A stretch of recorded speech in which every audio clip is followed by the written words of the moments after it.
La semana pasada, una periodista de New York Times, corresponsal en México, le hace llegar una carta al presidente donde le avisa que está por publicar un reportaje en donde se hace alusión al presunto financiamiento que habría recibido para su campaña en el 2018, la campaña que lo llevó a la presidencia de la República. El tema gravísimo, pero la periodista, me parece, en una actitud bastante responsable, contacta a la presidencia de la República y le ofrece, antes de publicar el reportaje, el derecho de complementar la información, de tener también su voz y su versión dentro de la publicación de su reportaje de manera inicial, no solo como derecho a réplica, sino de manera de entrada, antes de publicarlo, tener la voz de la presidencia de la República. ¿Qué respuesta recibe la periodista? La exhibición de la carta que le envió al presidente y de su teléfono celular y su nombre completo, es decir, sus datos personales. El pasado viernes una periodista le cuestionó al presidente, oiga, ¿no fue un error esta publicación? Y el presidente respondió de esta manera. Debería a presentar un teléfono privado de uno de nosotros. Cuando se trata de un asunto en donde está de por medio la dignidad del presidente de México. ¿Qué hacemos con la ley de transparencia, señor presidente? No, por encima de esa ley está la autoridad moral, la autoridad política. Y yo represento un país, y represento a un pueblo que merece respeto. Por la dignidad. Si le pasa algo, ¿a quién hacemos responsable? Por la dignidad. No exagere. Mire, si la compañera está preocupada porque se dio aquí a conocer su teléfono, que cambie su teléfono. Otro número, ya. ¿Quién me va a reparar el daño? ¿Quién le va a reparar el daño? Que cambie su teléfono si se siente en riesgo. Esta es una respuesta que esperaríamos de un primer mandatario de un país después de haber exhibido los datos personales de una periodista. Se lo pregunto a Pedro Cárdenas, oficial del Programa de Protección y Defensa de Artículo 19. Pedro, ¿esta es una respuesta pues esperada por parte de un primer mandatario de un país ante una situación como esta? Hola, ¿qué tal? Buenos días. Pues muchas gracias por el espacio y bueno, gracias a ti. Definitivamente no. Recordemos que todas las autoridades, independientemente del nivel del partido, están bajo la ley y deben de proteger la información a la cual obtienen acceso. Pero Pedro, el presidente dice que no, que por encima de la ley está su autoridad moral. Desafortunadamente, esta es información errónea. Presidencia no puede justificar que autoridad moral, autoridad política o ningún otro tipo de autoridad le propone sobre la Ley General de Protección de Datos Personales o cualquier otra legislación aplicable en la materia. La ley es superior y cuando nosotras y nosotros votamos por una persona presidente, no se les están otorgando poderes superiores a la legislación. Es decir, la legislación es la que rige el comportamiento tanto de personas funcionarias públicas como de particulares. Ahora, en medio de esta situación, pues han venido varios argumentos de intento de defensa, obviamente por parte de simpatizantes del presidente, que dicen, es que el teléfono de la periodista ya era público, porque ya circulaba en redes sociales, porque ya estaba ahí. Sin embargo, ¿cuál es la diferencia de que una persona decida hacer público su teléfono a que sea el presidente quien le exhiba y en medio de una situación de polarización? Porque desde que el presidente lee la carta que le envió la periodista, pues la manifiesta prácticamente como enemiga de la 4T, al igual que el medio de comunicación al que representa. El hecho de que la filtración del teléfono se dé en este contexto, Pedro, ¿en qué situación coloca a la periodista?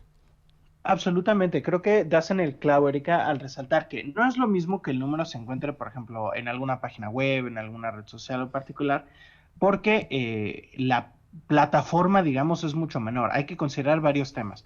La primera es la plataforma de la conferencia matutina. Es una plataforma enorme a la cual se da acceso a muchísimas personas en el país. O sea, creo que son miles de personas cada día quien ven ese programa, ¿no? Entonces, para empezar, está difundiendo un número a una plataforma mucho mayor con miles de personas.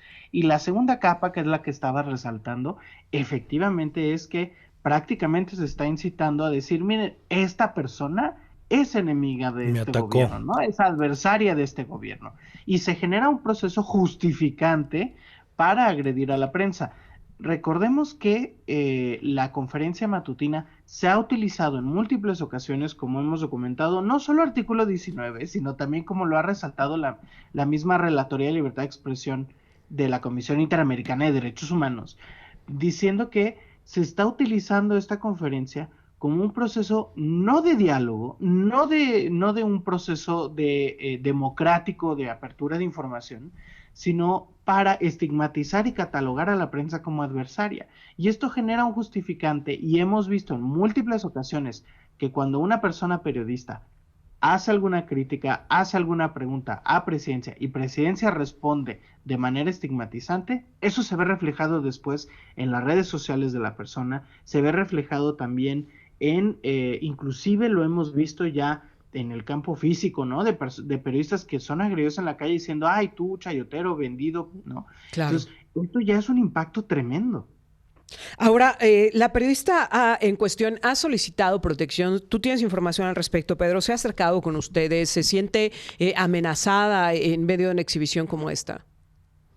Hemos estado en comunicación con la periodista, no podemos platicar mucho dado que por los mismos protocolos siempre son procesos confidenciales, pero lo que sí podemos decir es que efectivamente pues este tipo de situaciones son una intimidación, ¿no? Independientemente de la opinión directa de la periodista, ¿no? Que nos reservamos, sí es muy claro que este es un proceso de intimidación en donde se está diciendo a la prensa que, ojo, estaba haciendo una buena práctica periodística de contactar a Presidencia y decir, oye, queremos tu punto de vista, tu opinión, tu información. Eso es una buena práctica ética del periodismo, decir, a ver, pues voy a investigar algo sobre ti, al menos dame tu punto de vista para si te doy oportunidad de que me des tu versión para que el reportaje vaya completo, ¿no? Que lo pudo haber publicado sin haberles avisado. Es correcto, y en vez de hacer un reportaje más completo, es decir, que Presidencia pudo haber otorgado información que contrarrestara, que dijera lo contrario, ¿no? Que dijera, no, a ver, aquí tenemos la evidencia de que no es cierto. En vez de generar eso, que sería un diálogo mucho más interesante y mucho más plural, lo que genera, por el contrario, es, no, vamos a empezar a agredir a la prensa, ¿no? Ahora, Pedro, algo que preocupa más, digo, independientemente de esta parte, es que ya se está formando una especie de manual, que ya lo había puesto el mandatario nacional desde tiempo atrás, pero ya poco a poco los gobernadores, llámese como se llame, están siguiendo esa línea. Recuerdo mucho el gobernador de Veracruz, que también confronta mucho, Cuitláhuac García, a cada periodista que se atreve a hacer por lo menos una crítica o cuestionamiento de algo. Poco a poco la mañanera se está convirtiendo, antes era el manual de Carreño, ahora es el manual de Obrador, porque el modo es el mismo, el modus operandi es el mismo, como lo mencionabas, Pedro. Absolutamente. Una de nuestras preocupaciones esta administración, que lo decíamos año con año, es el efecto cascada de este tipo de prácticas. Ya lo hemos visto en las conferencias semanales, como le vayan llamando cada gobernador, gobernadora, en sus propias conferencias que hacen. Ya lo estamos viendo en entrevistas con funcionarios públicos de todos los partidos y de todos los niveles. Esto ya no se limita nada más a una administración, en donde simplemente se estigmatiza a la prensa cuando se le hacen preguntas, ¿no? Y ya dice, no, es que está siendo pagado por Morena, o está siendo pagado por el PRI, o está siendo pagado por el PAN, o por Movimiento Ciudadano, ¿no? Entonces, al final, ya la prensa no puede preguntar nada a nadie, porque total siempre está siendo pagada por alguien, ¿no? Y peor aún, el tema de la publicación de información, que Obrador no es la primera vez que lo hace, recordemos que ha hecho también en otros momentos publicado información, pues inclusive presuntamente, ¿no? De ingresos, ¿no? De periodistas. También claro, vemos el tema de la filtración de hace un mes, que sigue sin investigarse, ¿no? No nos han dado ninguna actualización de ese tema. Y por otro lado vemos que autoridades estatales están también empezando a publicar información personal de periodistas. Lo vimos la semana pasada con representantes de la Universidad Autónoma de Sinaloa, que están publicando información también de periodistas, quienes están cubriendo un proceso de investigación judicial de las autoridades, ¿no? Entonces, en realidad es muy grave este efecto cascada y pone mucho en riesgo a periodistas locales, claro, a periodistas que no necesariamente son el New York Times, ¿no? Claro, porque el mensaje que se manda es una advertencia clara, ¿no? Incluso si no contactas a la presidencia, pues en algún momento hiciste algún registro, ¿no? Para entrevistar al presidente, para entrevistar a un funcionario, y cualquier cosa o cualquier situación en la relación, como lo decíamos, con los gobiernos locales, pues el periodista puede terminar exhibido. Ahora, la respuesta del presidente es: si se siente amenazada, que cambie su teléfono. Con eso queda resarcido el daño. El INAI ha anunciado que ha abierto una investigación con respecto a este tema, pero perdón si no nos mostramos muy optimistas con respecto a los alcances y los resultados que pueda tener. ¿Cuál tendría que ser el camino? Porque, a ver, el presidente no muestra arrepentimiento, él dice que no hizo nada malo y defiende todavía que hizo lo correcto. Y bueno, pues ahora está el desamparo de las autoridades. ¿Cuál tendría que ser un procedimiento correcto ante una situación como esta, Pedro? No, pues claro, absolutamente no está resarciendo ningún daño y de hecho es pues bastante crítico que minimice así la información, ¿no? Es decir, que cambie su número de teléfono y ya prácticamente está diciendo yo autoridad hago lo que quiera y ustedes pues preocúpense, ya vemos cómo se resuelve, ¿no? La autoridad primero que nada tendría que retractarse, ¿no? En un mundo ideal, Presidencia debería haberse retractado desde el viernes, ¿no? No al contrario, querer justificarlo. Lo segundo es, sí, está el proceso de investigación del INAI, pero pues no sería la única autoridad que también tendría que haber accionado. La Comisión Nacional de Derechos Humanos, por su parte, debería de haber iniciado un proceso también por el tema de la intimidación y por afectaciones al derecho humano a la privacidad, el derecho a la libertad de expresión de la periodista. Sin embargo, vemos que también la Comisión Nacional de Derechos Humanos pues no ha activado ninguno de estos procesos, ¿no? Entonces también estamos viendo que, pues desafortunadamente las mismas autoridades en México están esperando que la resolución lo dé el mismo gremio periodístico. Ahora, te lo tengo que preguntar, porque luego dicen, es que están exagerando, decía el presidente. Exageran, dijo. Esto no es para tanto, hombre, no pasa nada con que haya divulgado su teléfono. ¿Cuál es la realidad en este país, Pedro? En cuanto a la seguridad de los periodistas, ¿cuántos han sido atacados? ¿Cuántos han sido asesinados? ¿Cuántos han sido desplazados? Porque esto es una realidad que nadie percibe, ¿eh? Periodistas que han tenido que dejar sus lugares en donde trabajaban, en donde tenían a su familia, que han tenido que irse a otro lugar porque han sido amenazados, porque han sido intimidados. Y no todos llegan a Estados Unidos porque, a ver, seamos reales, el periodismo no deja para eso, como para ir a refugiarse a otro país, ¿no? Muchos de ellos han tenido que dejar sus poblados e irse sin nada, con las manos vacías, a buscar suerte y a probar trabajar en otra cosa, en otro lugar dentro de la misma República Mexicana. ¿Cuál es la realidad del ejercicio del periodismo en este país, Pedro? Desafortunadamente, tenemos que recordar que México es uno de los países más peligrosos para ejercer el periodismo, ¿no? Estamos hablando de que en México tenemos del año 2000 a la fecha al menos 32 periodistas que permanecen desaparecidos.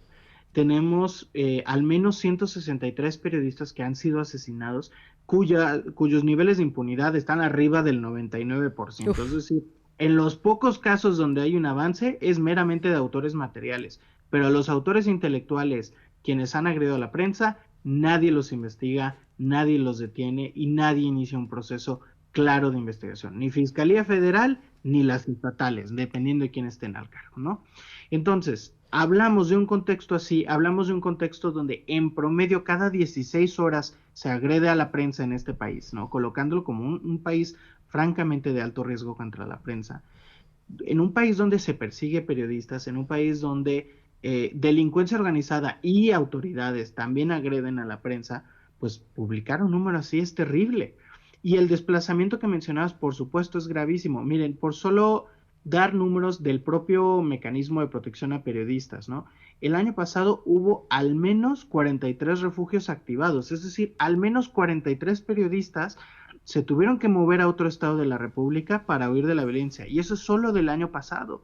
Si vamos agregando, o sea, ¿cuántos refugios se han activado del 2012 que se creó el mecanismo?